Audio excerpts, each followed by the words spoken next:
to the Super Bowl. Wow. Let's go. This is not an official holiday, but for all intents and purposes, it might as well be. So happy Super Bowl Sunday. Super Bowl, fellas. To all who celebrate. Delighted to be with you for the next 4 hours right above the field where the game will be played. Jason Kelsey will be with us as we watch these men on this field, Teddy, tonight in search of the culmination of a lifelong dream. Man, fellas, how do you describe the day where you're going to play the game that changes your life? I mean, I get emotional just watching that open and seeing all those players that are looking into that trophy and those dreams are achieved. The emotions are overwhelming. How do you deal with the emotions today?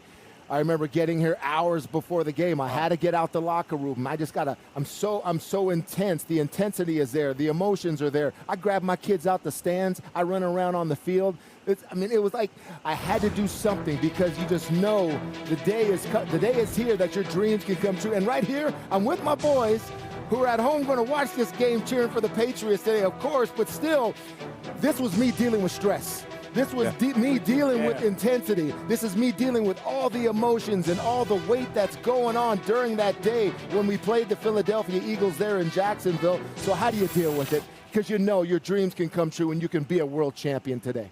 Yeah, that's what it's all about, isn't it? Right there. I remember even as a coach, just sitting in there and seeming, it felt like the game would never come. Like, it's like, golly, I'm sitting. You can't sleep. You can't do anything. You're so damn excited.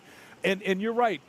Every kid's dream that's ever played, Pop Warner football, whatever it is, it's about playing in this game. Yes. And you know what I want to see? Who's going to be that steps up in these conditions and just plays the game of their life? Because we've seen it. It's not always the superstar that does it.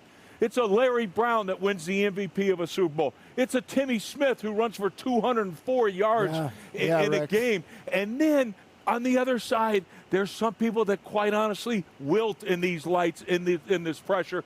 And that's what makes this game so fascinating. Who's it going to be? I can't wait. Finding the unsung hero basically wrecks what you're saying, and I can't wait to see who that's going to be today. But bottling your emotion, all this energy that you have, waiting, the anticipation, waiting up to kickoff. I'm just excited for both of these teams because of how they got here. All the noise throughout the regular season, but if there's one player that I want to see bottle all of his emotions, and when this kickoff, let everything go. It had to be a guy like Stefon Diggs. And the reason why, I remember seeing him in the AFC Championship game when the Kansas City Chiefs won the Super Bowl. All the confetti dropping down. This man right here standing on the losing end of it, where, you know what, after a loss, you expect us to go in the locker room. But he could not believe it. Was Stefon Diggs, you're here now. This is the big game. Super Bowl 60. I can't wait to see it. Talk about Randy, emotions there, The guy I can't stop thinking about on a similar note is Sam Darnold. I mean, this guy, 5 teams in 8 years, traded and benched and discarded multiple times, and all he has done is win 30 games in the last 2 years. By the way, he's the 8th player in the history of the NFL to do that. And now he has his team at the precipice of history, right? And again, there's bright lights, and then there's this, right? This is just a completely another level. And I think you're completely right. Like, how does it affect you? Who is going to step up, right? Who does it distract? Obviously, we'll play big today. You talk about changing your life. Sam Darnold, all right, he wins this game today. I mean, he can go from seeing ghosts to seeing his reflection in the Lombardi Trophy. I think what he can go from seeing. Oh, amazing. Yeah, I think arguably, if he does it, it's the greatest redemption story in NFL history. I agree. What he's been through. I agree. Yeah. Well said, And Stefon Diggs, there's never been a player who had more postseason receptions and then played in his first Super Bowl. 80 postseason catches for Stefon Diggs before his first Super Bowl. He's waited as long as anybody. Unleash it, Stefon. Unleash it. Special night, obviously. We've had reporters with both teams all week long. Jeff Darlington been with Seattle. He's with us this morning. And Sal Palantonio gets it started covering the New England Patriots. Good morning, Sal. Good morning, Greeny, and happy Super Bowl Sunday to you and the whole crew. And you knew that I was going to bring the newspaper on Super Bowl Sunday. And here's the front page of the Boston Globe on Super Bowl Sunday. Old foe, new era. These two teams know one another. I asked Mike Vrabel what would be his final message to his football team. And here's what he told me. He told me, enjoy the execution enjoy the competition, embrace the hard work, and enjoy what we do. Right now, I'm in front of the team hotel here in Santa Clara. Right behind me, there is a breakfast going on in about 3 hours. They have a team meal, and then buses depart beginning at 12:15 Pacific time, and then another round of buses at about 1 p.m. That's the schedule for the New England Patriots. Now let's hear about those Seattle Seahawks from my friend Jeff Darlington. Jeff? Well, Sal, as the sun comes up here in San Jose, you can feel behind me at the Seahawks team hotel. They are also waking up. We're still about 5 hours away, 11:45 from that first bus of players and coaches leaving. But the plan, the message all week long from head coach Mike Macdonald has been stay loose, stay focused. And I have been around this team and I have seen exactly that. We have seen a very loose team, music often playing throughout the team hotel, but Macdonald saying during meetings they are in fact focused. Little injury update for you. Nick Emanwori, the team's star rookie safety, did roll his ankle on Wednesday, but he was a full participant in practice by Friday. He will not carry an injury designation into this game. He, Greeny, is good to go.